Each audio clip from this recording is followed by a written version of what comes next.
Morning, reading today from Bhagavad Gita, chapter 15, verse 7. Mamai vamsho jivaloke jiva bhuta sanatanaha manan shashtam indriyani prakritistani karshati.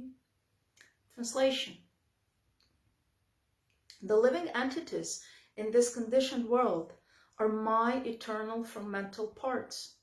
Due to conditioned life, they are struggling very hard with the six senses, which include the mind.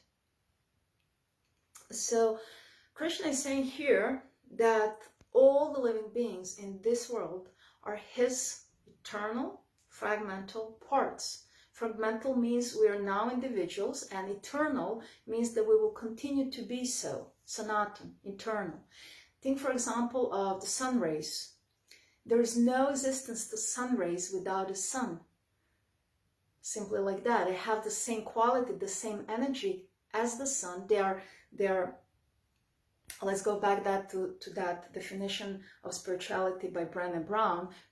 And she said that we are all inextricably connected to one another by a power greater than all of us. Inextricably. I looked up what does that word mean exactly, so that we can understand this analogy of sun rays and sun.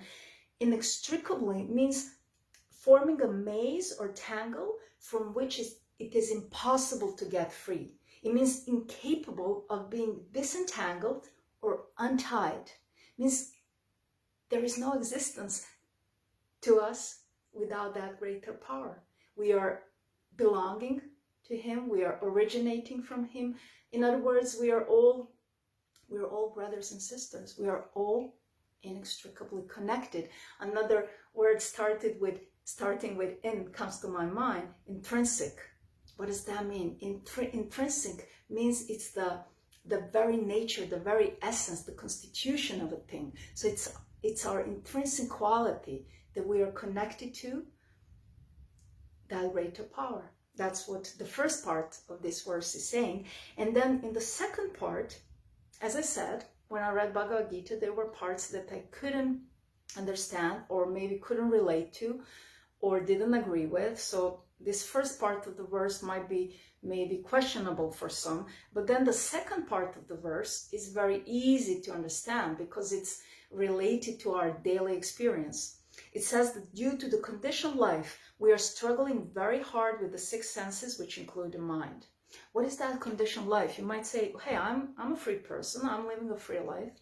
And then I would say, okay, look, or I remember like when I was a small girl, I wanted to fly on my own, not with a plane. So I couldn't. Why? Because I was conditioned. I was limited by this body that I have. And there are many other things that we would like to or want to or aspire for, but we are conditioned, we are limited by the body, limited by our environment, limited by nature, by the weather, limited by other people around us. And in such life, we are struggling very hard with the senses, which include the mind. What does that mean? Uncontrolled mind is a recipe for a miserable life.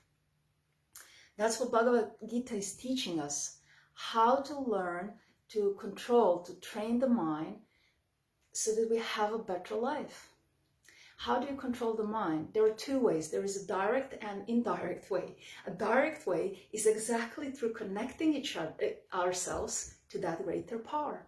And by the potency of that greater power, the mind naturally becomes controlled, trained, pacified, calm. Or we promote the mode of goodness in our lives, sattva, and in that way, that influences the mind so that it calms down, becomes pacified, and then we can see things clearly as they are so that we have life that is not such a hard struggle. So that would be what I wanted to say today, and I'll leave you with this picture of bright, radiant, shiny sun and the sun rays that are inextricably connected to that sun and whose intrinsic quality is to is to belong to it, is to be tied with it, never being separated. Thank you so much for your time and for your attention, and looking forward to what's coming next.